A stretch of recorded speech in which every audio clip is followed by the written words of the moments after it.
So I found when I'm training people that different people tend to prefer different things, different types of focus exercises. So I'll take you through a selection of 3 just now. 2 of them are going to involve our hands, 1 of them we're going to do with our eyes. And for the hands, basically we're trying to increase blood flow to a part of the brain that helps us think a little bit more clearly. And usually because our hands do lots of detailed and complex things, this area that moves the hands also deals with some complex thought. First exercise we're going to look at is called a fist isometric.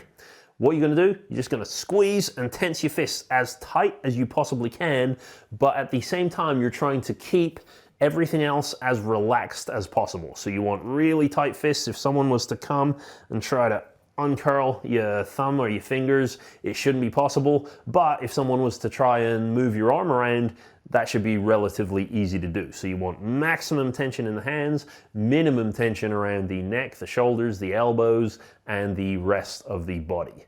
This one you just want to squeeze and hold for about 30 seconds, and that's you good to go.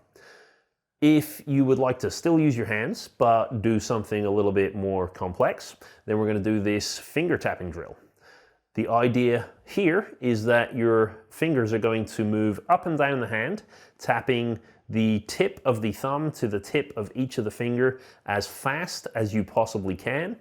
And the important rule here is that there are no double taps at the top or at the end. So when you get up to the index finger, it does 1 tap and you go straight back down. When you get to that pinky finger, 1 tap and straight back up.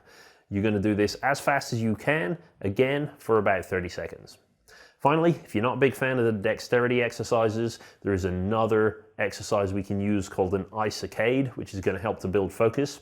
And in this particular example, I'm going to do what's called a moving eye saccade.